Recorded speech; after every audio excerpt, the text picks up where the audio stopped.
तो चलिए कहानी शुरू करते हैं। अगर आप लोग चैनल पर नए हैं तो चैनल को सब्सक्राइब लाजमी करें। इस कहानी की शुरुआत में हम एक औरत को देखते हैं जिसका नाम नैन्सी है और उसकी उम्र तकरीबन 55 साल है। पहले भी एक रिलीजियस टीचर हुआ करती थी पर अब रिटायर हो चुकी है। नैन्सी अपने पति के साथ 31 सालों के रिश्ते में कभी भी 100% खुश नहीं हुई, लेकिन अपने पति की मृत्यु के 2 साल बाद ही वह अपने जीवन की एक अधूरी इच्छा को पूरा करना चाहती थी। इसलिए नैन्सी एक होटल बुक करती और एक मेल वर्कर को बुक करके मिलने के लिए बुलाती है। इस लड़के का नाम लियो होता है और उसकी उम्र 21 साल है। वो दिखने में बहुत ही ज्यादा जवान है और बहुत ही ज्यादा अट्रैक्टिव होता है। जब लियो नैन्सी के होटल के कमरे में आता है तो नैन्सी उसकी पर्सनैलिटी देख करके बहुत ही ज्यादा खुश होती है, लेकिन नैन्सी उसके सामने अनकंफर्टेबल महसूस करती है क्योंकि वह अपने शरीर और उम्र को लेकर के काफी ज्यादा चिंतित होती है। उसे लगता है कि उसकी उम्र काफी ज्यादा है और वो दिखने में बहुत ही ज्यादा बुरी लगती है, इसीलिए शायद लियो को उसके साथ में ये सब कुछ करना अच्छा ना लगे।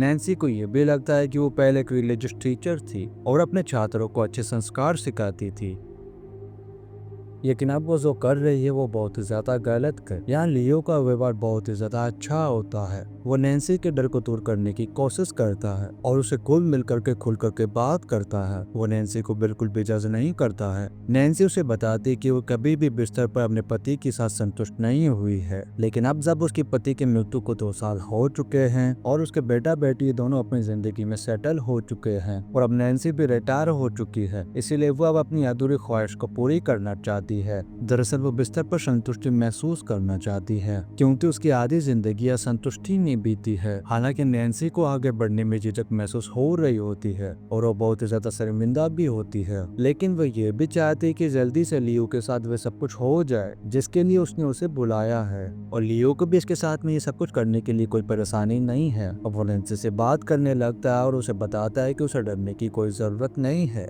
लियो कहता है कि मैं इससे पहले आपसे बड़ी उम्र की महिलाओं के साथ भी ये सब कुछ कर चुका हूँ। ये सुनकर के नैन्सी को सुकून मिलता है। अब लियो उसके पास आता है और उसे किस करता है, लेकिन नैन्सी को थोड़ा अजीब लगता है, इसीलिए वो उठ करके वॉशरूम में चली जाती है और फ्रेश होकर के वापस आ जाती है। फिर नैन्सी बिस्तर पर चली जाती है और कुछ देर सोचने के बाद लियो से कहती कि मैं तुम्हें पूरी पेमेंट देने को तैयार हूँ, लेकिन मुझे तुम्हारे साथ में कुछ भी नहीं करना, इसीलिए तुम जा सकते हो। अब लियो उसे कहता है कि जब तुम्हें मेरे साथ में कुछ करना ही नहीं था तो तुमने मुझे बुक क्यों किया। इस पर नैन्सी कहती कि पता नहीं, पर अब मेरा मन बदल गया है। लियो कहता है कि तुमने ये फैसला सोच समझ करके लिया था कि तुम मेरे साथ में ये सब कुछ करोगी, फिर अब अचानक क्या हुआ, क्या मैं तुम्हें पसंद नहीं आया। नैन्सी कहती कि ऐसा नहीं है, पर तुम मुझे बहुत ही ज्यादा अच्छे लगे। लियो कहता है कि ये मौका तुम्हारे लिए अपनी इच्छाएं पूरी करने का है, और वो भी बिना डर के।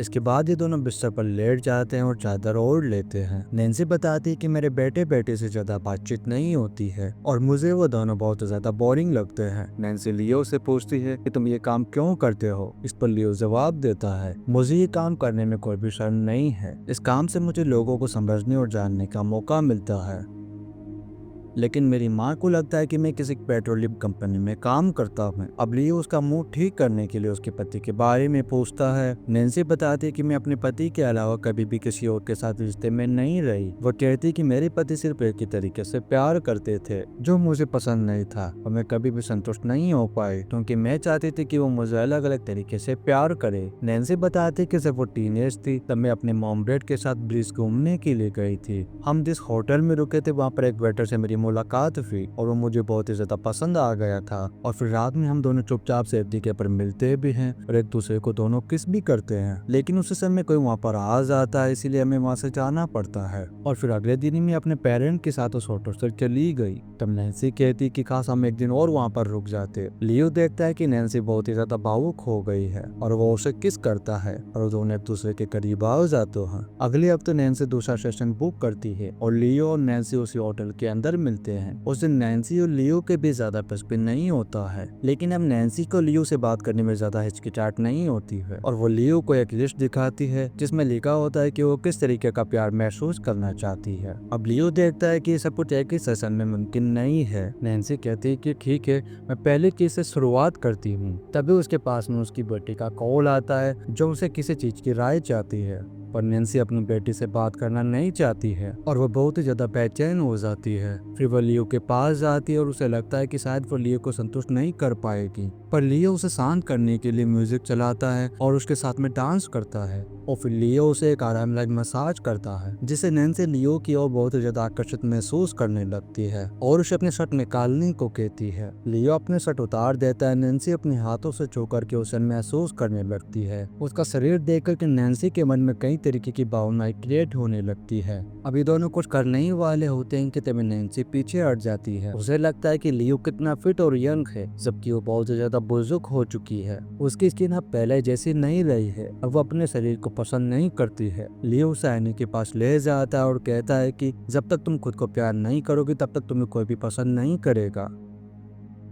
अब वो उसे खुद से प्यार करना सिखाता है, वैसे ही कि जैसे कि वो है। इसके बाद नैन्सी लियो के साथ प्यार करने वाली होती है, लेकिन अभी भी वो पूरी तरह से तैयार नहीं होती है। तब लियो नैन्सी को अच्छा महसूस कराने के लिए अपने क्लाइंट्स के बारे में बताता है। वो कहता है कि मेरे एक क्लाइंट को मेरा हाथ पकड़ करके सिर्फ टीवी देखना बहुत ज्यादा पसंद है, और एक दूसरे क्लाइंट को मुझसे बातें करनी बहुत ज्यादा पसंद है, और एक तीसरे क्लाइंट को मुझसे रिलेशन बनाना बहुत ही ज्यादा पसंद है। लियो कहता है ये सभी मेरे रेगुलर क्लाइंट्स हैं और ये सभी एक दूसरे से बहुत ही ज्यादा अलग है। मैं उन्हें कभी भी जज नहीं करता। मुझे उन्हें जानने में बहुत ही ज्यादा खुशी मिलती और जब मैं उन्हें खुश कर पाता हूँ तो ये मेरे लिए बहुत ही बड़ी बात होती। इसीलिए मैं अपना हर एक क्लाइंट को सेशन बुक करने को कहता हूँ। तब नैन्सी कहती कि ताकि तुम और ज्यादा पैसे कमा सको। तब लियो कहता है कि ऐसी कोई बात नहीं है। नैन्सी देखती कि लियो अपने काम के बारे में बताते हुए और भी ज्यादा भावुक और उत्साहित हो जाता है, जिससे वो भी उत्तेजित बहुत ज्यादा महसूस करने लगती है और आखिरकार वो उसके साथ में करीब आकर के रिलेशन बना लेती है।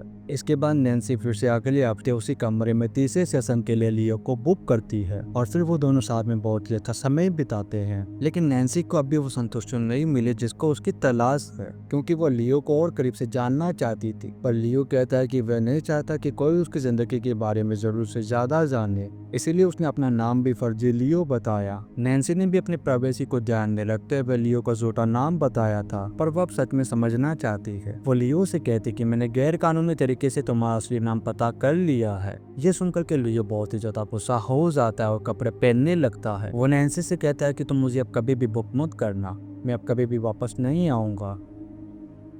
लियो आके कहता है अगर तुमने मेरी बात नहीं मानी तो मैं भी तुम्हारा असली नाम पता कर लूंगा और सबको बता दूंगा कि तुम एक रिलीजियस टीचर थी और तुम ये सब कुछ कर रही हो। ये सब कुछ सुनकर के नैन्सी को बहुत ही ज्यादा बुरा लगता है और वो लियो से माफी मांगते हुए कहती कि मुझे नहीं लगा था कि तुम ऐसे रिएक्ट करोगे, मैं तो सिर्फ तुमसे दोस्ती करना चाहती थी। नैन्सी कहती है कि मैं चाहती हूँ कि तुम मुझे अपना असली नाम बताओ, पर लियो गुस्से में आकर के नैन्सी को उल्टा पुल्टा बोलने लगता है और कहता है कि मुझे तुम्हें जानने में कोई भी दिलचस्पी नहीं है। नैन्सी कहती है अगर तुम अपनी पहचान बताने से डरते हो तो तुम फिर ये काम क्यों करते हो? तुम अपनी माँ को सच क्यों नहीं बता देते? अगर तुम चाहो तो मैं तुम्हारी माँ से तुम्हारे लिए बात कर सकती हूँ। लियो बताता है कि जब वो एक स्टूडेंट था तब वो एक पार्टी से आने के बाद वो अपने घर पर एक लड़की के साथ रिलेशन बना रहा था। उसी वक्त मेरी माँ ने मुझे पकड़ लिया और तभी से मेरी माँ ने गुस्से में आकर के मुझे घर से निकाल दिया और सबको कह दिया कि मेरा बेटा अब मेरे लिए मर चुका है। तभी से उसका अपने भाई से भी संपर्क टूट गया था, लेकिन कभी कभी फोन पर दोनों की बातें हो जाती हैं। उसी समय से लियो ने कॉल बॉय का काम शुरू कर दिया था। ये सब कुछ बताते हुए लियो रोने लगता है और नैन्सी को भी ये सब कुछ जानकर के बहुत ही ज्यादा दुख होता है। लियो वहाँ से चला जाता है, लेकिन फिर उसे याद आता है कि वो अपना फोन होटल के कमरे में भूल गया है, तो वो वापस आकर के फोन ढूंढने लगता है, पर उसे यहाँ पर फोन नहीं मिल रहा होता है, जिससे वो गुस्से में आकर के यहाँ पर सामान फेंकने लगता है।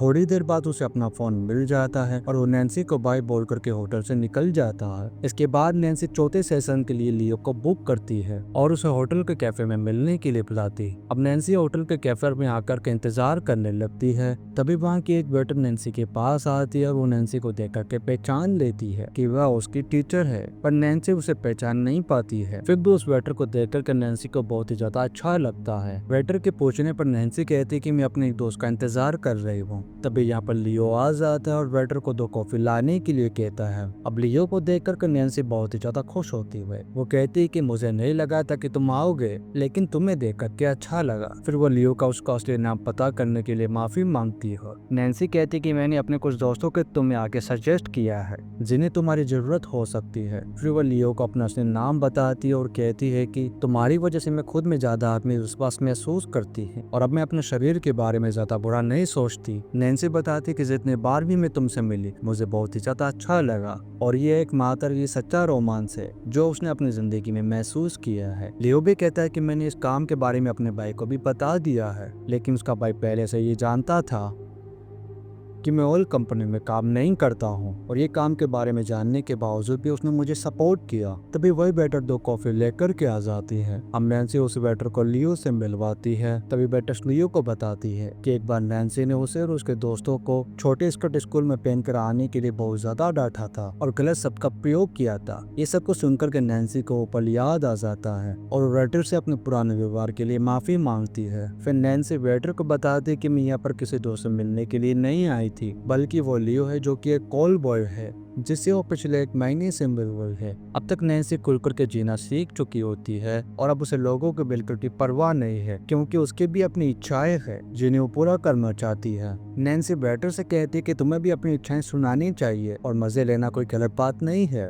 इसके बाद नैन्सी लियो के साथ होटल के कमरे में जाती है और अपनी बनाए गए लिस्ट में लिखे गए सभी प्यार करने के तरीकों को जोश के साथ एंजॉय करती है। लेकिन फिर भी नैन्सी पूरी तरीके से संतुष्ट नहीं होती है। लेकिन जब वो लियो को बिना शर्ट के देखती है तो उसके अंदर बहुत कुछ बदलने लगता है और वो खुद को छूने लगती है, जैसे उसे पहली बार असली आनंद महसूस हो रहा होता है। नैन्सी समझ जाती है कि उसे अब क्या चाहिए और वो खुद से आनंद प्राप्त करने में समक्ष है और उसे किसी और की जरूरत नहीं है। उसके लियो से ये आखिरी मुलाकात होती है। अब वो लियो को धन्यवाद कहती है और लियो यहाँ से चला जाता है। अब नैन्सी खुद को आईने में देखने लगती है और अपने शरीर से अब वो नफरत नहीं करती है, बल्कि उसने खुद को, अपनी उम्र को और अपनी इच्छाओं को पूरी तरीके से स्वीकार कर लिया है। इस सीन के साथ ही कहानी good luck to the Leo Grande यहीं पर खत्म हो जाती है। वीडियो कैसा लगा आप लोग कमेंट करके लाजमी बताएं। अगर आप लोग चैनल पर नए हैं तो चैनल को सब्सक्राइब लाजमी करें। अपलोड वीडियो को liking, comment, share and subscribe लाजमी करें। मिलता है नेक्स्ट वीडियो में। Thank you.